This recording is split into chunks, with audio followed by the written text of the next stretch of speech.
Hello, welcome to this important conference today. Today we will study some internal and external elements that can prevent us from achieving or make us lose chastity. Let us remember that chastity is the basis of our inner work, and that chastity is giving value and wise use to our energy, specifically our sexual creative energy. Energy that allows us to create ourselves internally, create through a practice of suprasex the existential bodies of the being, bodies that allow us to have true manifestation in the higher dimensions of nature. Hence, the importance of studying those aspects that cause us to constantly lose our energy, preventing us from advancing in the process or even causing us to lose the progress that we had already achieved. First, let's discover what nocturnal emissions and sexual faults are. A nocturnal emission is an outpouring or loss of sexual creative energy that occurs during the hours of sleep. While the physical body rests in bed, the astral body is active. It is also known as a wet dream. A lustful scene takes place. For example, we dream that we are having sex with someone and vibrations are transmitted through the silver cord that come to the physical body, causing an outpouring of sexual energy.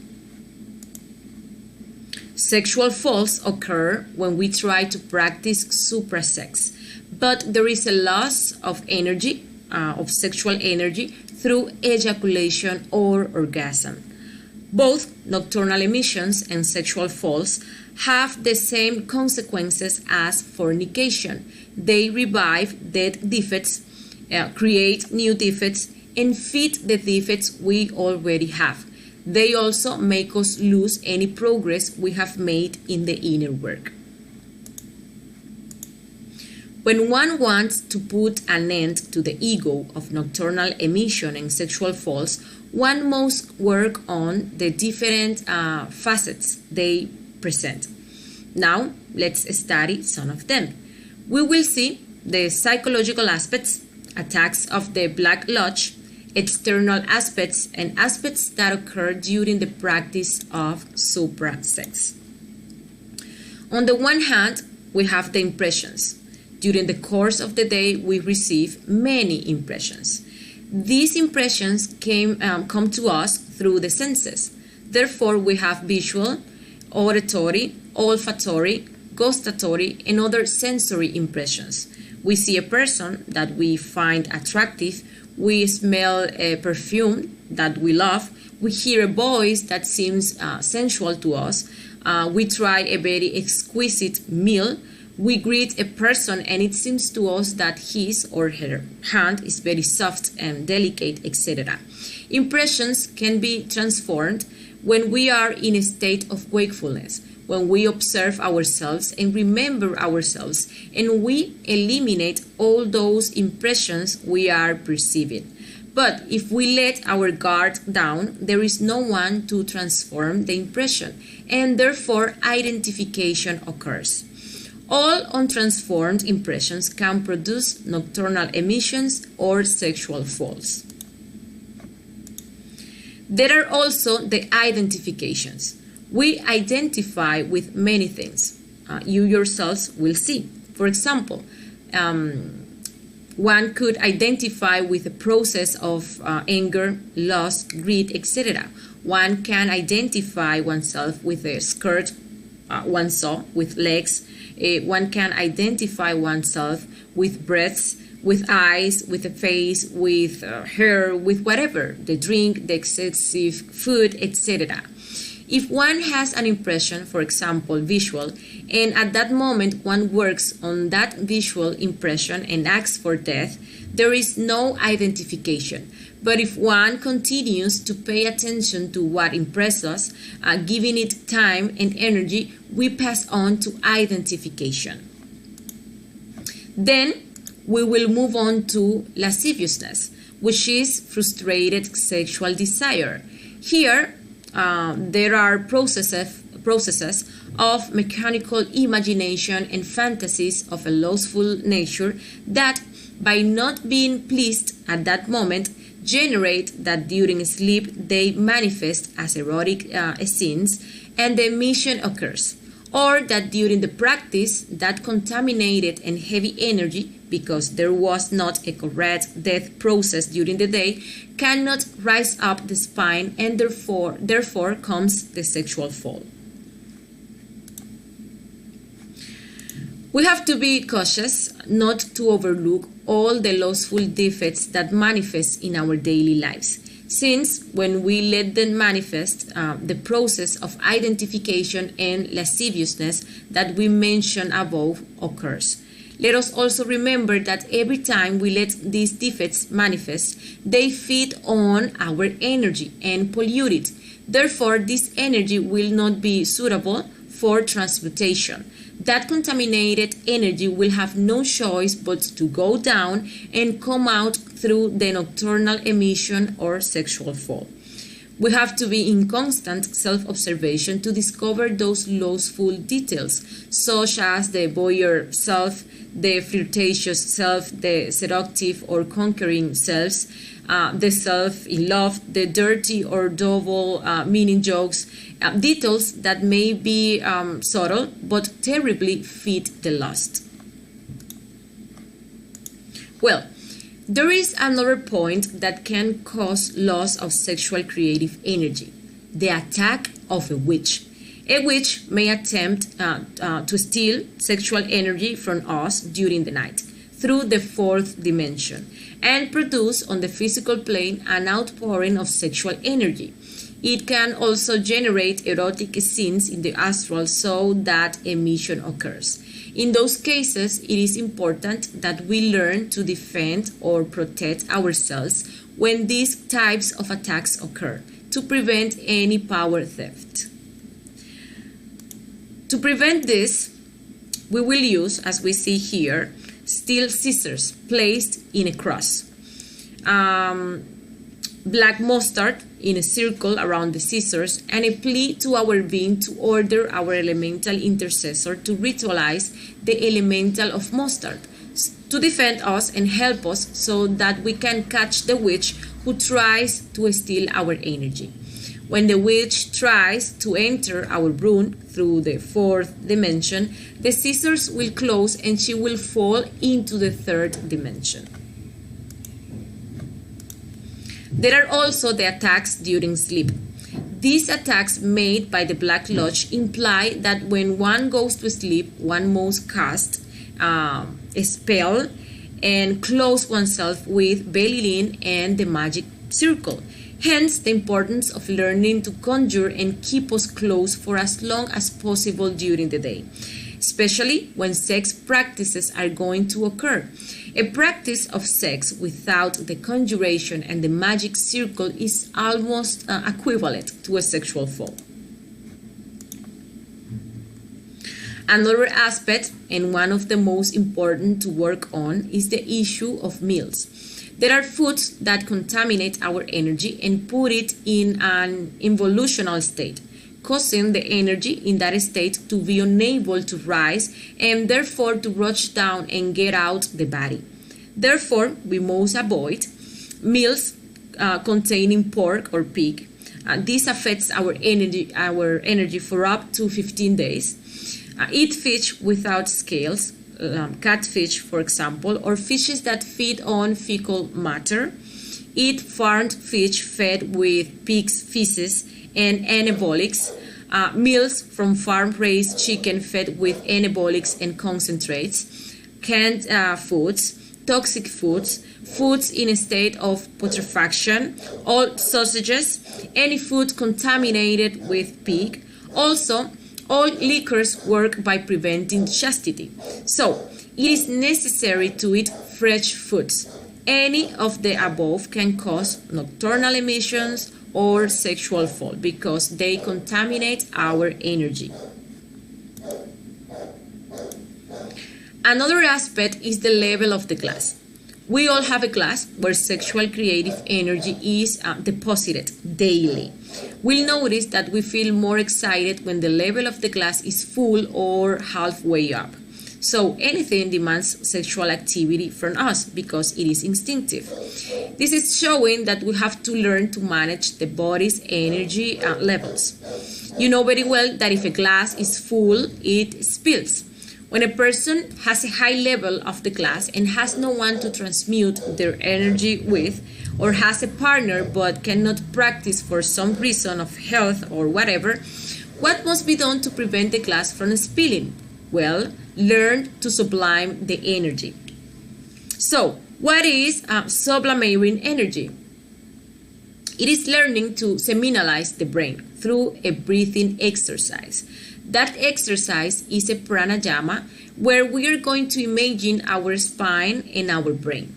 And we are going to sublimate the energy through the ganglionic channels of Ida and Pingala. Here, we imagine the sexual glands and the nose. The important thing is to learn to imagine how the process occurs. On one side, we find Ida. Here we can see it. And on the other side, we find Pingala. This is with men. With women is reversed. In this side, we find Ida, and on this side, we find Pingala.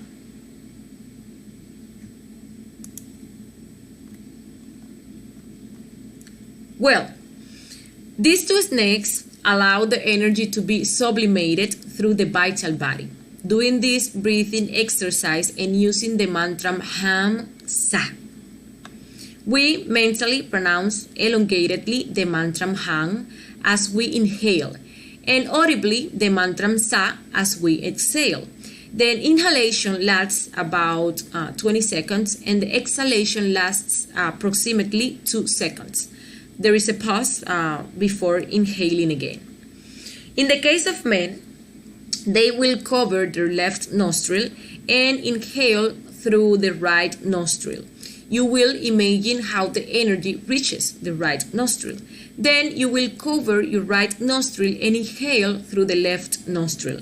And you will imagine how the energy reaches the left nostril. You start from the left testicle, which is positive, and reach the right nostril. Then from the right testicle, which is negative, to the left nostril. One imagines, because to imagine is to see, that the energy is rising through these two conduits of Ida and Pingala. We imagine how it passes through the instinctive, here, the lower intellectual, and the motor centers. In this way, we lower the level of the glass and always keep our energy at very good levels so that it is not lost or spilled at any time. In the case of women, the polarity is reversed. The signs are changed, but it is exactly the same as in men. The ladies start with the right ovary and go to the left nostril and continue through the left ovary, bringing the energy to the right nostril. Sexual creative energy is produced by the brain in the pineal gland. This collects the energy of the spirit and unites it to sexual hydrogen. This exercise is regenerative and helps a lot with health issues. Sublimation should not be done except once a day for 10 minutes. The best hours to sublimate are from 4 to 6 in the morning, when one is getting up and when the vital body has reestablished the energy of the physical body. Well, another of the external aspects are the places and the larvae. There are many places that one visits that are full of larvae.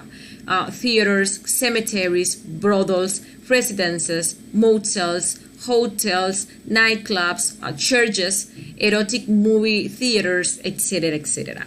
This occurs because many people accumulate in those places, and there is an outpouring of energy that can be sexual or emotional. This expelled energy becomes contaminated and rots, giving rise to larvae that feed on it.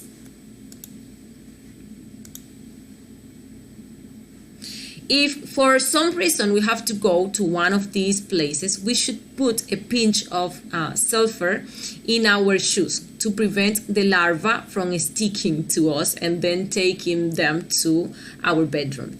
We also need to clean ourselves with a swastika, especially if there has been a nocturnal emission or a sexual fall or after the woman's menstruation period.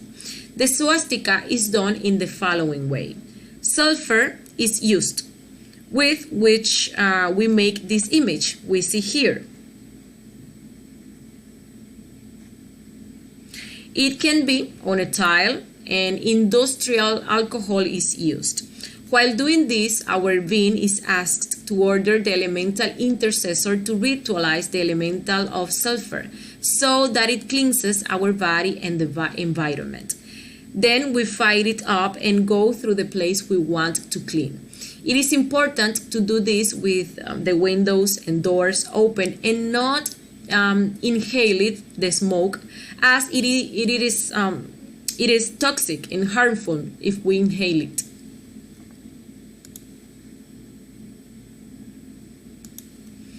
The next aspect is menstruation. During a woman's menstrual process, the couple must separate for several reasons. The energy of the woman is going through a process of involution, and this energy attracts the energy of the man toward involution as well. On the other hand, menstruating women produce many larvae. This is why it is not advisable for her to sleep in the same bed where she practices suprasex, nor for the man to sleep with her. Furthermore, any caress during this week revives the defects, since this involutive energy would be put into activity, and since the function of sexual energy is to create, this energy comes to create defects once activated. A woman's period lasts 7 days, starting from the day menstruation arrives until the end of the 7 days, regardless of whether she no longer sees her period on the 3rd or 4th day. It's 7 days. During this time, the woman should also try to avoid bathing. She should only take local baths, since the woman is going through a process where she is emitting energy, and splashing water can generate turmoil, shock, and cause damage to the sexual apparatus. Well, here we have some aspects to take into account when practicing suprasex. Well, you should always ask the Divine Father and Mother for assistance before starting a sexual practice. You should never practice without the Velilin, conjuration, and the magic circle. Otherwise, you are exposed to an attack, as we mentioned before. Also, the lack of concentration in practice causes sexual falls. They occur because we allow the mind to flutter around, and where the mind is, there is the consciousness. Also, when practicing, each person must concentrate on his or her sexual organs and spine, not on those of the partner. Thinking about our partner can lead us to overexcitement during the practice and therefore cause a fall. And if the fall does not occur at that moment, pollution or nocturnal emission will come later. It is recommended to practice the dervishes dance before starting in order to achieve good concentration and scare away the ego of laziness. And remember that all movements must be smooth. Sudden movements must be avoided because they can cause overexcitement. Well, the marriage bedroom must be kept in magnificent hygienic conditions and with very good ventilation. Remember that the masters come there to help us in our work. New couples are recommended not to use old mattresses or those that have previously been fornicated on, as they are full of larvae. For those who are getting married, it is recommended not to go to hotels on their honeymoon because their beds are black beds. Even though from the outside they seem very clean, they are dense of the black sludge. Finally, we must take into account kerosene without practice. This is very important. This point is very important for singles and also for married people. Most people do not know that when they caress themselves, sexual energy comes into activity. This happens with the first caress or kiss. If that energy does not evolve, then it devolves. Later, the person will go to bed and the nocturnal emission will come. And if he's going to the sexual practice, the sexual fall will come. The energy should not be heated or the laboratory prepared if it is not going to be used. That energy that remains there unused, it becomes contaminated, it becomes heavy, and at the time of practice it will not rise. Therefore, it will come out. And well, this was today's conference. Thank you very much for joining us. If we take these aspects seriously, we will surely advance in the process of achieving chastity and maintaining it. We invite you to the next conference, entitled The Eye of Witchcraft, where we will learn what witchcraft is and what the differences are between a white magician and a black one, and how this defect that we carry within us interferes with our spiritual advancement. So thank you very much for being here, and bye-bye.